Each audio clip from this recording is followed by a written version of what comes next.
औज़ु बिल्लाहि मिनश्शैतानिर्रजीम बिस्मिल्लाहिर्रहमानिर्रहीम लियुन्फ़िक़ ज़ू सअतिन मिन सअतिही वमन क़ुदिरा अलैहि रिज़्क़ुहु फ़ल्युन्फ़िक़ मिम्मा आताहुल्लाहु।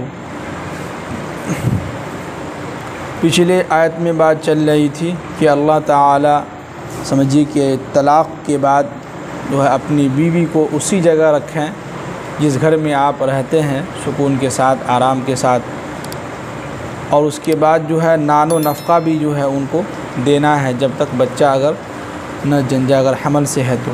फिर बच्चे के बाद बच्चा जब पैदा होगा तो उसके बाद जो है उसके जो दूध पिलाएगी उसका भी उजरत उसको देना होगा, ख़र्चा। अब आगे फरमा रहे हैं कि ख़र्चा किस हिसाब से देना है और कौन लोग कितनी हैसियत के हैं वो कितना ख़र्चा देंगे उसके बारे में बतला रहे हैं कि लियुन्फ़िक़ ज़ू सअतिन मिन सअतिही कि जो लोग जितनी उसात के मुताबिक है, जितनी उनकी हैसियत है, अपनी हैसियत के मुताबिक वो जो है नानो नफ़क़ा के जो ख़र्चा है वो अपने औलाद के ऊपर जो ख़र्च करना है या उनको नानो नफ़क़ा देना है उसी हिसाब से देना है जी। यानी कि एक इंसान है जो 10,000 रुपया कमाता है, लेकिन उसी में से अपने हिसाब से कि इतना भी हो कि उनका भी काम चल जाए और हमारा घर भी जो है चले। और ऐसा नहीं कि जो है जोश में आके या गुस्से में आके जो है पूरा 10 के 10 उन्हीं को दे दिया, ये भी नहीं होना चाहिए। या उससे ज़्यादा काम करेगा, उससे ज़्यादा हम देंगे, आपको ऐशो आराम की ज़िंदगी देंगे, ये भी गलत हो जाएगा। इसलिए कुरान कहता है कि ज़ू सअतिन मिन सअतिही, अपनी हैसियत के मुताबिक जितना अल्लाह ने आपको दिया है, जितना आपका इनकम है, उसी हिसाब से आप जो है ख़र्चा नानो नफ़क़ा जो है उनको दीजिए।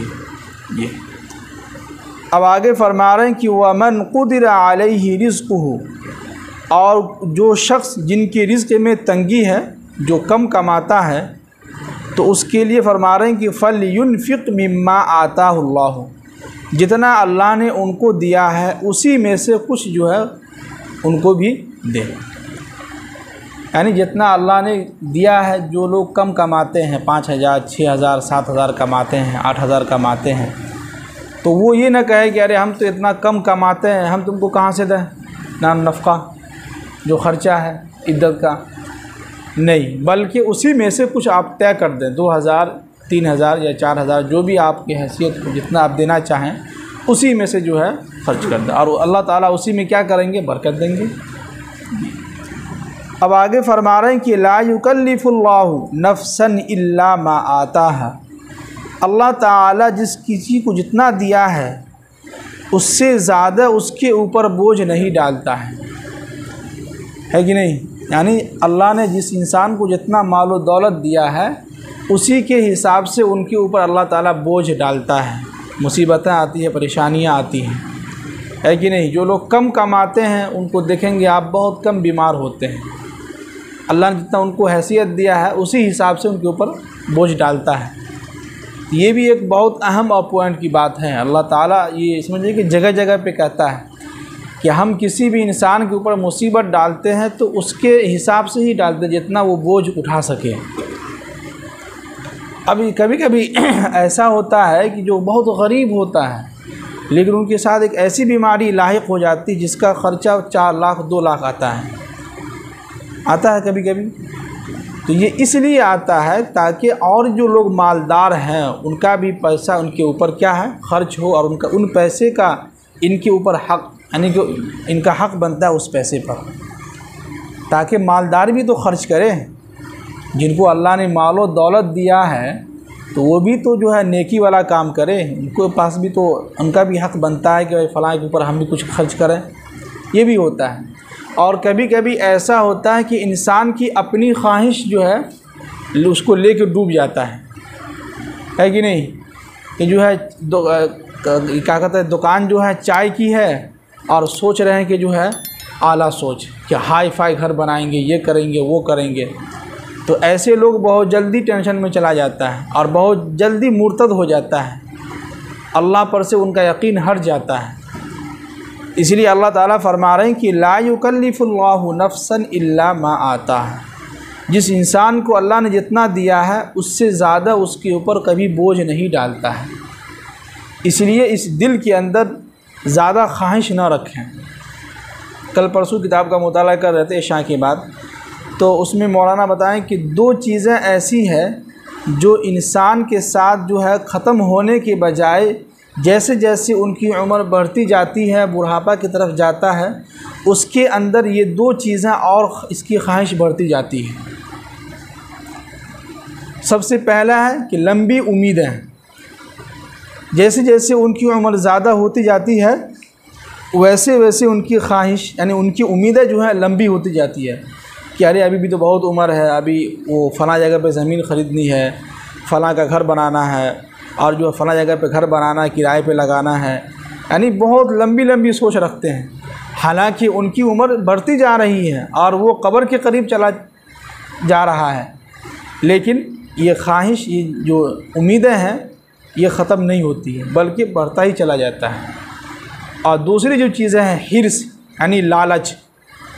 जैसे जैसे उनकी उम्र ज़्यादा होती जाती है उनके अंदर लालच और बढ़ता चला जाता है। और ये अल्लाह के नबी सल्लल्लाहु अलैहि वसल्लम की हदीस है जो मौलाना अपनी किताबों में इसका तज़किरा किए हैं कि अल्लाह के नबी ने फरमाया कि दो चीज़ें इंसान के अंदर ऐसी हैं कि ख़त्म होने के बजाय वो और बढ़ता चला जाता है। जैसे जैसे उनकी उम्र 50, 60, 40 के करीब 40 के आगे जाता है वैसे वैसे उसकी लंबी उम्मीदें और लालच, ये दो चीज़ें उनके अंदर और बढ़ता ही चला जाता है जी। और इसको ख़त्म करने के लिए सबसे आसान तरीक़ा ये है कि हर वक्त जो है वो ये तसव्वुर करे कि भाई मेरी उम्र जो है कब्र के करीब होता चला जा रहा है, अब मैं कभी भी मर सकता हूँ, मेरी उम्र ख़त्म होने को है। तो इससे क्या होगा कि इंसान के अंदर लंबी उम्मीदें और लालच, ये दो चीज़ें ख़त्म हो सकती हैं जी। और लालच होने की वजह से ही तो बाप आजकल अपने बेटे को घर से बाहर क्यों निकालता है, घर से अपने बेटे से, कई बेटे से नाराज़ क्यों होता है। अक्सर आदमी यही देखता है कि अरे फला बेटा जो कमा के देता ही नहीं तो ज़मीन कहाँ से ख़रीदें। अब उनके दिल के अंदर लंबी लंबी उम्मीदें हैं, है कि नहीं, ख्वाहिश है और लालच है। अब ये लालच पूरी कैसे हो सकती है, जाहिर सी बात है बेटा ही कर सकता है, और बेटा पर ही भरोसा करके बैठा हुआ है। अब जाहिर सी बात है कि एक बेटा तो दे रहा है पैसा, दूसरा वाला बेटा, तीसरा वाला बेटा पैसा देता ही नहीं है। अब एक दिन ऐसा होगा कि शैतानों को ऐसा भगाएगा धीरे धीरे। कोई भी चीज़ एक बैग नहीं होता है, धीरे धीरे उसकी स्टेप बाय स्टेप होता है। अब एक वक्त ऐसा आता है कि दोनों बेटे को बैठा के कहता है कि तुम लोग पैसा नहीं देते हो, ये नहीं करते, वो नहीं करते हो, तो उसको क्या करता है, अलग कर देता है। और अपनी जायदाद में से कभी कभी ऐसा होता है कि उनको भी बाहर से निकाल दिया जाता है। हालांकि कुरान क्या कहता है और हदीस क्या कहता है कि हर इंसान अपने अपने नसीब का खाता है, कमाता है, ज़िंदगी गुजर करता है कि नहीं। आपके हाथ में जो उंगलियां हैं वो उंगली को देखिए आप, क्या सब उंगली बराबर है? सबका किस्मत एक जैसा नहीं होता है। कोई बेटा, हाँ अल्लाह ने उनको दिया तो कोई बेटा जो है कलेक्टर बन गया, ज़्यादा पैसा कमा रहा है। कोई बेटा है जो प्राइवेट स्कूल में ही जॉब कर रहा है, उसके मुक़द्दर में यही लिखा हुआ है कि नहीं। अगर सब बेटा अगर एक जैसा कमाने लगे तो फिर तो हो गया, फिर तो वही होगा कि हाथ की पांचों उंगली क्या हो गई, बराबर हो गई। लेकिन ऐसा हो ही नहीं सकता है। आपके पाँव में भी उंगली है, पाँव की उंगली को भी देख लीजिए आप, है कि ना। अंगूठा थोड़ा सा ज़्यादा मोटा, उसके सबसे छोटा वाला इतना छोटा है पाँव का जो उंगली है। तो हर एक इंसान का किस्मत और नसीब एक जैसा नहीं होता है। हाँ, सबका अच्छा होता है लेकिन ख़राब नहीं होता है, सबका अच्छा होता है। बस ये है कि सबकी नसीब जो है थोड़ा सा डिफरेंट है, अलग अलग है। तो इस पे हम अल्लाह का इस पे हम लोगों को यकीन लाना होगा कि भाई कोई बात नहीं है बेटा, आपको जो जैसा समझ में आए आप वैसा कीजिए। आप जितना कमा रहे हैं, आपको बच रहा है तब हमको भी दीजिए, अगर नहीं बच रहा है तो कोई बात नहीं, आप खुश रहिए। और ऐसे भी माँ बाप हैं आज की दुनिया में जो अपने बेटा से मुतालबा नहीं करता, पैसा नहीं मांगता है, सीधे कहता है कि बेटा आपको जो अपना है ऐसा लगे, अगर पैसा बचता है अगर आपको लगता है कि देना चाहिए और आपके पास पैसा है तो आप मुझे दीजिए, नहीं है तो आप अपने बीवी और बच्चों को खिलाइए, खुश रहिए, यही हमारी दुआ है। और माँ बाप का यही हक़ बनता है कि यही दुआ दें अपने औलाद के लिए, है कि नहीं। आज माँ बाप कहते हैं कि फ़लाँ आदमी से थोड़ा दुआ कीजिए मेरा बेटा था सुधर जाए। बताइए, माँ बाप की दुआ सबसे ज़्यादा औलाद के हक़ में कबूल होती है। जैसे ही माँ बाप अपने औलाद के हक़ में दुआ करता है फ़ौरन और अल्लाह के अर्श से जाके मिलता है। अगर बद्दुआ भी करता है तो फ़ौरन अल्लाह के अर्श से जाके मिलता है। तो माँ बाप की दुआ औलाद के हक़ में बहुत जल्दी कबूल होती है। जी, तो हमें अपनी औलाद को कभी भी अलग नहीं करना चाहिए। कोई बात नहीं बेटा, आपके मुक़द्दर में, आपके नसीब में यही लिखा हुआ, कोई बात नहीं, अल्लाह आपको देगा इंशाअल्लाह, आप इसी में खुश रहिए। ये होना चाहिए एक बाप की बाप को चाहिए कि ऐसी बात कहनी चाहिए। ये नहीं कहना चाहिए कि तुम्हारा किस्मत ख़राब है, हरामी कहेंगे, खाली तुम जो है कुछ नहीं कमाते हो, हमको देते नहीं हो, तुम्हारा मुक़द्दर ख़राब है, ये तुम्हारी बीवी ऐसी, तुम्हारा बाल बच्चा ऐसे। नहीं नहीं, ये फिर आप बाप नहीं है, फिर आप जालिम हैं एक नंबर के। फिर क्या है, आप जालिम हैं, बाप नहीं है। बाप तो वो होता है जो अपने बेटों पर शफ़क़त करता है। क्या करता है? शफ़क़त करता है, मेहरबानी करता है। जी, अब आगे फरमा रहे हैं कि सयजअलुल्लाहु बअद उस्रिन युसरा। अब देखिए कुरान कितनी अच्छी बात कर रहा है, एक दिलासा दे रहा है कि हर मुश्किल के बाद एक आसानी अल्लाह ताला क्या करता है, पैदा कर देता है। पहले मुश्किल आती है, शुरू में इंसान थोड़ा सा बहुत कष्ट उठाता है, मेहनत करता है, कोशिश करता है। इसलिए कि एक ज़माना था, हम लोग बचपन में सुबह जो मदरसा जाते थे, मकतब में, मस्जिद में, तो उस वक्त जो है हम लोगों को वो रोटी और चीनी मिला के, हम लोग वो भी रात की रोटी जो बची होती थी वो हम लोग खा के जाते थे। उस वक्त हम लोग को तसव्वुर भी नहीं था कि जो है कब हम लोग को सेब खाने को मिलेगा, पपीता खाने को मिलेगा, फल फ्रूट खाने को मिलेगा। तो उस ज़माने में लोग कष्ट उठाए और उस कष्ट के हिसाब से तालीम हासिल किया। आज वही इंसान जो है सुबह जो है फल फ्रूट खा रहा है कि नहीं, अच्छे से इंसान खा रहा है। तो पहले मुश्किल आती है, मुश्किल के बाद आसानी अल्लाह ताला क्या करता है, पैदा करता है कि नहीं। पहले अल्लाह के नबी सल्लल्लाहु अलैहि वसल्लम को शुरू में दावत व तबलीग वाला काम करने में बहुत मुश्किल आती थी, बहुत परेशानी होती थी, लेकिन बाद में आसानी भी पैदा कर दी। सहाबा तैयार होता गया, दिन में आसानी पैदा होती। तो हर काम में हम लोग जो है डरे नहीं कि अरे यार बहुत मुश्किल काम है, नहीं हो पाएगा ना। पीछे अगर हट गए तो हमेशा के लिए आप हार जाइएगा, बल्कि उस काम को अल्लाह पर भरोसा करते हुए उसको शुरू कर दीजिए। इंशाअल्लाह एक वक्त ऐसा आएगा कि आप धीरे धीरे जो है आपके काम में और आपकी ज़िंदगी में आसानियाँ आती जाएंगी। ये हम नहीं, कुरान कहता है कि सयजअलुल्लाहु बअद उस्रिन युसरा। जी, तो इतने सारे आयत में ख़ुलासा कलाम यही है कि अल्लाह ताला हमें और आपको एक सबसे अहम जो बात है वो ये कि जितनी हैसियत अल्लाह ने हमको दिया है उसी हिसाब से हम अपने अहलो आयाल पर क्या करें, ख़र्च करें। उतना लोगों के सामने फेंके नहीं, अरे हम तो ये कर लेंगे, वो कर लेंगे, हमारे पास ये है वो है, बाद में मालूम चला कि कुछ नहीं है। शादी ब्याह में यही ना होता है, बेटा की शादी हो तब देखिए लोग करता है कि अरे हमारे पास ये है वो है, बेटा ये करता है वो करता है।